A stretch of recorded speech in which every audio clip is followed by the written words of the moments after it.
How many free agency losses is too many free agency losses for the defending champs? We're talking Eagles today. Also, could elbows end the Yankees season before it starts? And the best story in sports today, I love everything about this. Blue Hens, one win away from a miracle. Whether the CAA's 12 seed would make March Madness even better.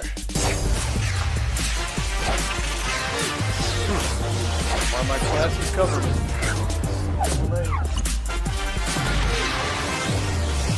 2 days into the new calendar year, the Philadelphia Eagles are taking L's. Edge rusher Josh Sweat, gone. DT, Milton Williams, see ya. LB, Oren Burks, peace. Cornerback Isaiah Rodgers departing. Defensive back James Bradbury decamping. OL Nick Gates egressing. CJ Gardner-Johnson was traded away today. And of course, last week we knew about the release of the great Darius Slay.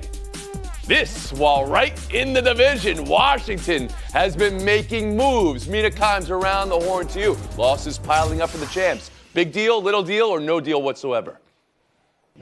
I think it's a little deal. And by the way, Washington has been making moves, not really on defense, though, so I'm not sure that they've closed the gap there. Whereas in Philadelphia, yes, they have lost a lot of defensive talent. But they also have a lot of defensive talent at those positions, particularly up front. Look, Josh Sweat, Milton Williams, both excellent players. I'm not going to sugarcoat it. However, they are remarkably deep and young on the defensive line. Jalen Carter's an absolute superstar. Nolan Smith broke out in a big way. I think there's guys like Jalix Hunt, Moro Oromo, who you saw, Jomo in the playoff run, who could be contributors next year. The back end is a little bit more concerning to me. Slay, CJ Gardner-Johnson, they're going to have to find ways to replace those players. But this organization has earned the benefit of the doubt when it comes to both drafting on defense and also identifying free agents. Zach Bond, who they did sign, being the prototypical example of a guy who came to Philadelphia and was awesome. Vic Fangio is still the defensive coordinator, last I checked. So I don't think this unit takes a huge step back, despite seeing some talent walk out there. And like you said, back end a little concerning. You never want to have a back end that's concerning. Tim Cowlishaw, around the horn to you on little deal, big deal, or no deal whatsoever? Medium-sized deal, kind of a standard deal for a Super Bowl champ. You expect to have some losses. I think they had bigger losses when they won the Super Bowl 7 years ago. But the thing about losing those defensive backs, they traded Chauncey Gardner-Johnson to Houston to get an offensive lineman. So to do that, having lost Slay and Bradbury, you kind of think they feel like we know what we're able to do and who we have and or who we can draft. Okay. You saw them getting Quinyon Mitchell and Cooper DeJean last year and just kind of destroying the draft again, as they usually do. The ones up front that Mina mentioned, Josh Sweat is the biggest. They do have depth there, but the fact that they could just destroy the Chiefs' offensive line without a blitz and getting 6 sacks, that was the reason that game became such a one-sided deal. Can they still do that with what's left? Probably can come close to it, but it's going to be getting hard. Kevin Blackistone, around the horn to you on the defending champs taking some losses in free agency. Well, I think it's a concerning deal. Now you have to lean into that depth. Right now, that's not depth that you're going to have if you suffer an injury on the defensive line, or if you suffer an injury in the defensive backfield, because those guys are not necessarily there. But I want to look at it in another way, because you're talking about what the Eagles, the champions, have lost and whether or not that they can remain at that level. And you mentioned the Commanders and what they've added, and whether or not that means that they can creep up another step or two to compete with the Eagles. Obviously, they were much farther apart when we last saw them play last year in the championship game. But they did make some additions that have people excited down here, and they may not be on defense, but they are on offense, and maybe to give that offense a little bit more juice. And not only that, but they were able to hold on to their draft picks. They've got a first rounder, they got a second rounder, they got 7, I think, overall coming, so they can still make some moves to shore up. What does it say behind you right there? The name of that city, Washington, KB. Giving it from his perspective. That's okay. The show is built on this regional view. I like it, KB. Frank Isola, around the horn to you on the Eagles taking losses in free agency through 2 days. Well, Yeah, well, if the show is built on that, I can tell you right now, the Giants have not closed the gap. And I love the way Kevin kind of tiptoes around what happened in the NFC Championship game. They got absolutely crushed in that game, as we all know. And I'm sure local Philadelphia radio, this is like no sweat to them. Well, the Eagles will be okay. I'm sure they're handling this whole thing well. As long as they have the two Jalen's, Carter on defense, Hurts at quarterback, you have Saquon Barkley, I think they'll be fine. There's a time-honored tradition when you win a Super Bowl and you're a free agent, you got to strike while the iron is hot. Great for the players, get your money. But sometimes for the organization, they're also thinking, you know what? Sometimes changing it a little bit, maybe bringing in some hungry players will be good for us because it's very difficult to repeat as a champion. So Philadelphia, as everyone mentioned, they draft well, they develop players. I think they'll be okay. Howie season is what it's known as among the Eagles. Lane Johnson posted that today. Kalish, I'll give you a last word. Just a reminder, there's one more team in this division that we haven't mentioned yet. He did re-sign Devontae Turpin today, best return man in the league. Oh, wow. So watch out for that. Right. Keep an eye on that. Participation. We've been Horn. We'll move on. News today from the Indianapolis Colts. They're signing a quarterback as they promised to compete with Anthony Richardson for starting position this offseason. That quarterback is Daniel Jones. You're looking at him right there. 1 year, $14 million. Tim, how would you describe that for Indianapolis? Quite a battle that we have on our hands here in Indianapolis. But seriously, I mean, I think Daniel Jones is an upgrade. You look at Daniel Jones' career, and it all starts with being picked much higher than people thought, say a month before the draft, he was going to get picked. So when that happens, these expectations come your way. Now, we have seen him deliver briefly when he was surrounded by a good team, even win a playoff game. That's a far cry from what we've seen from Mr. 47%, Anthony Richardson. So I expect Daniel Jones to be their quarterback this year. I guess the one benefit of getting him is he's also a running quarterback. He's actually a very good running quarterback. So whatever play designs you want to have for either quarterback option type runs, they can both execute them. But I still think Daniel Jones can play a little, and I think he'll help that team some. Nina Kimes, how do you see it? You agree with Kalisha? Well, first, I have to object to the quarterback wins reference there. I mean, that one win is a big part of why the Giants let Daniel Jones walk out the door 2 years later with $80 million. So we probably shouldn't put too much stock in playoff wins, especially when they have to do with the level of competition as well. But I will say, I like this move for the Colts. Even before we get to the competition aspect of it, they needed to bring in a capable veteran because Anthony Richardson has been hurt a great deal. So forget, Daniel Jones beating him for the job over the summer, which I do think is possible. This was a need for them, and there weren't that many better options out there. As far as the competition goes, I do hope it's an open competition because Anthony Richardson, it's been very up and down, and he's battled through injuries, and I think some poor decisions on the part of the franchise as well, in addition to his poor play. If he cannot beat Daniel Jones, that's it. You can reset, move on to next year. So I like this for the Colts because it gives them a barometer so that they can make an educated Frank Isola? And Anthony Richardson, he's only played in 17 of a possible 34 games. And if I'm Daniel Jones, let's face it, he had some options here. So he's going to Indianapolis because he believes that he has a chance to play. And I think he's spot on. The issue will be both of these guys have had injury issues throughout their career, and some of them major, especially for Jones, the neck and also his knee. But let's also remember, there's another former New York quarterback out there that bounced around a little bit, found a home, and then ended up striking it rich. Of course, I'm talking about Sam Darnold. So I think if you can protect Daniel Jones, I think it's a low-risk, high-reward investment for the Indianapolis Colts. I think it was a smart move. And Kevin Blackistone. Well, it's interesting this being described as a competition because, as it's been alluded to here, Anthony Richardson's numbers last year from the few games that he has played, not very good, completing less than 50% of his passes. So with that said, obviously Daniel Jones is figuring that he's going to get a chance to revive his career in Indianapolis. And his numbers are not that much better. So good for the Colts to do this. As Mina said, there's not much spin here. There's not much here to lose. They can figure out what they'll have at quarterback going forward. Few more musical chairs remaining, especially at the quarterback position. Aaron Rodgers would be a name some might throw out there. Kirk Cousins. Anything cooking, Mina? Or are we going to have to hold our breath?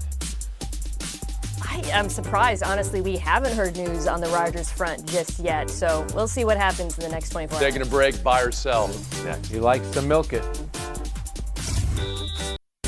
Welcome back to Around the Horn, coming to you from the Heineken River Deck at Pier 17. Has anything gone right for the New York Yankees since Game 1 of the World Series when Boone went to Nestor Cortez and he released that ball of meat to Freddie Freeman? Garrett Cole, Tommy John surgery, season over. Giancarlo Stanton, no clue on his elbows, plural, season in jeopardy. Frank, are the Yankees at a lost season before it even starts? Not necessarily lost, but it's going to be tough for them to get back to a World Series. You left out Luis Gil, who's going to miss the first couple of months. This was an injury that Cole had last year. Didn't start the season until June. And remember, you want to talk about a warrior. This guy ended up getting 5 postseason starts, and in the World Series, he only gave up 1 earned run in 12 2/3 innings. So not having him, There may have been some self-induced errors on Cole's part to keep that ERA down in that inning. Kevin Blackistone, around the horn to you. I think it is a blow. I mean, this is a guy who you figured would be out there for every inning that he's tapped on the shoulder to be out there for, and now he's not. So now you're going to have to figure out how to replace him. You're going to go the free agent route and get somebody like Lance Lynn, or you're going to make a trade. Either way, the Yankees have plenty of money to go out and get another pitcher. Tim Calishaw, around the horn to you. You know, I certainly don't look at the Yankees lineup and say it's better than Baltimore's and maybe not even better than Boston's. They did have the starting pitching advantage. You lose Cole, you lose the Rookie of the Year. Things change and you trade Cortez. Things change very quickly. I think that's an even race between those two. All right, even race in the AL East. Mina Kimes, around the horn to you. I mean, this is absolutely brutal. Before the Cole injury, Fangraphs does WAR projections for teams' pitching staffs. They had them as a top 10 rotation. Now, coupled with Gil being out for a while, they're a bottom 10 pitching rotation. There are some pathways to improve, but I do worry about them, especially with the Red Sox in that. All right, so you think it's Boston's division. Frank, you said they still will make the playoffs. Are they ahead of Boston? Are they ahead of Baltimore? Are they ahead of Toronto? Are they ahead of Tampa in the division? Yeah. And Boston made some really good moves. I still give them a little bit of an edge. I still believe in them. They have Aaron Judge, Tony, don't forget. Nuggets 140, Thunder 127. That's a split in that back-to-back mini-series we saw this week. And a split in the MVP head-to-heads this week. Jokic winning last night with a 35-18-8 game on 75% shooting to Gilgeous-Alexander's 25-7-3. Sunday night, it was SGA who had the head-to-head favor over Jokic. Friday, Jokic had one of the greatest games we've ever seen in NBA history. So this is what you people do. You give out MVPs every night to whoever plays that night. Make a case, Frank Isola, please. You're 100% right, Tony. We start talking about MVP halftime of the first game of the season. The Nuggets cannot play without this guy. Look at every metric you want to come up with. When he's off the court, they're one of the worst teams, not just this season, but NBA history. Give Jokic a lot of credit. He played 40 minutes last night after playing 43 the other day, and he had a bad elbow. He wanted to be out there. I get a vote. For me, the race is still very, very close. It's a two-man race, but it's Mina close. Kimes? I think it's Jokic. I think if not for voter fatigue, it would be, I wouldn't say evident because it is quite close with SGA, but I think his case is as strong as it's ever been. I mean, Tony, top 3 in points, assists, and steals. Career highs, a 2-time MVP with career highs. His coach, Mike Malone, pointed out if you did a blind resume with Jokic and SGA, I guess, people would know it's Jokic, but he will get tired of voting for the same guy over and over. He already suffered from that once. He should not again. I had a panel say it was unanimous SGA, I don't know, 24 hours ago. Tim Calishaw, around the horn to you. I still think SGA is going to win. I think it's getting a lot tougher for him. I do agree. The stats are all now starting to slightly favor Jokic, but I do believe it's fine for a voter to look at the West and see all these teams bunched up and then see Oklahoma City 11 or 12 games ahead at the end of the year and winning 66 games and say the best player on that team is a fabulous player. I'm going to vote for him. Kevin Black. Then why didn't Tatum win? Tatum should have won The that. Joker is the undisputed champion. He's got the belt. Somebody should have to take it from him. He hasn't done anything yet to lose it. And right now, since the All-Star break, he's on a 10-game streak of triple doubles that no one has seen since 1968 with Wilt Chamberlain. Stop.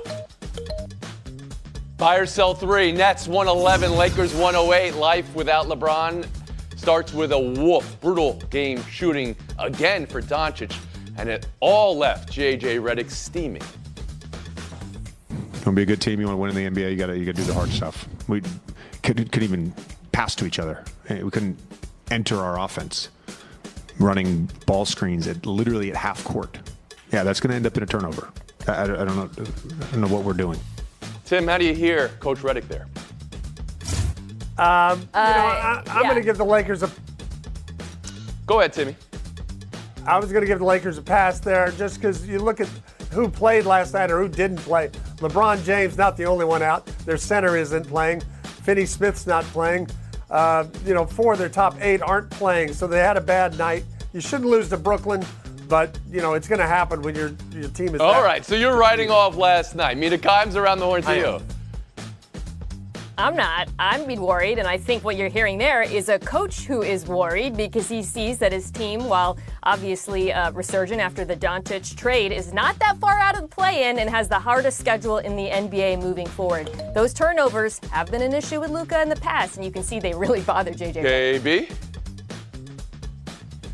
Well, I just think that the interesting thing that was missing there was LeBron James. I mean, is he going to make that same criticism after a bad loss with LeBron on that team? Is that something he would say to LeBron? I don't think so as of yet. So it was interesting that he brought up that criticism after that game with all those guys missing. You know who was there? I was there last night. Here are the big numbers. Luka missed 18 shots. He and Austin Reeves went a combined 11 for 40. When Luka finally went to the free throw line in the third quarter, he looked up and said, "Thank you." The crowd gave a great mock cheer. He did not have a terrific game. That trade is still lights out, but it was not a good performance. I think J.J. Redick wanted a little bit more from Luka. The turnovers, as Mina mentioned, not good enough. Galashaw, Frank Isola, thank you for your afternoon. Mina Kimes, Kevin Blackistone, that's our showdown next.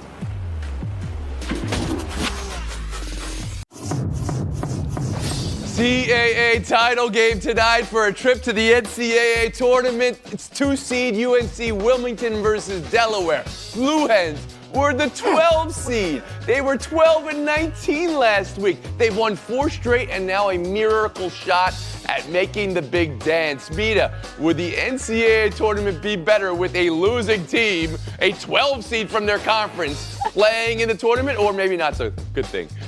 100% would. This is an incredible Cinderella story. In fact, don't put them in the first 4. Put them in the actual tournament. They earned their way there with an incredible hot streak. KB. Well, as the only panelist here who will have his journalism class covering the game tonight, Whoa, I just want to say that this is a tremendous story. If this class doesn't get this story right tonight, they're all flunking. That is... I'm giving you a point as well because this is my sticking point every single year. Have those 12 teams from big conferences play in the play-in games. You win your conference, that's absolutely in the tournament, so we can all put you in the bracket. We'll move on. Jersey number negotiations. You know how these go every offseason. We got a tight one in LA right now. Puka Nacua to Devontae Adams if he won 17. It's not going to be easy. He maybe suggests money, maybe suggests a game of pig on the basketball court. Kevin, how should this go? It shouldn't be pig on the basketball court. It should be one-on-one on the basketball court. Nacua was second team All-State in high school. Remember, he dropped 17 in the NBA Celebrity Game a year or two ago. Devontae Adams can ball. He played in high school. Let's go one-on-one like the old days. Yeah, this should stay with Puka because he is now the face of the Rams. This offense runs through him. Bunch of kids have his jersey out here in L.A. And Devontae Adams, you got Taco Bell in your house. Don't you have enough? I agree with you on that. All right, we'll split the point. I'm not here for pig either. It goes too quick. Let's play hippopotamus or something. Showdown 3, did the Sacramento Kings just change the game forever in mid-quarter promotions? The perfect pump game. Yes, he's done it. No way. Mina, does this change the game? Oh, my God. It absolutely does. Whoever came up with this deserves a raise, and I don't want to gas it up too much, pun intended, but I would watch this a million times over the other things we usually see at halftime. Do it more often. KB?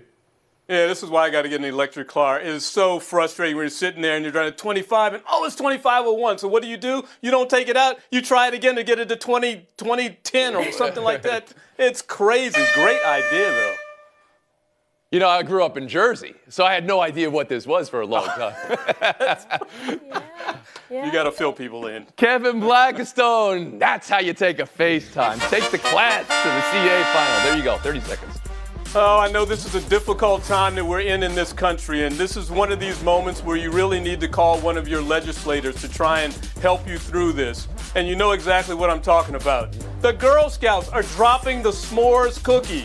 Who came up with this idea? What is more iconic with Girl Scouts than the actual s'mores and that they put it into a cookie? And you're getting rid of that? Come on, Girl Scouts, what are you doing? I still got a few boxes at the house. If anybody wants to hit me up, I'll send you Mia's little card where you can order them over digitally. Yeah. You know what? But this is the last year you can get s'mores. You know, Mia Somebody's is got very it. high up at the Scouts. She should be able to get it. Monica McNutt is a national ambassador for the Girl Scouts. Mina, were you a Scout in your youth?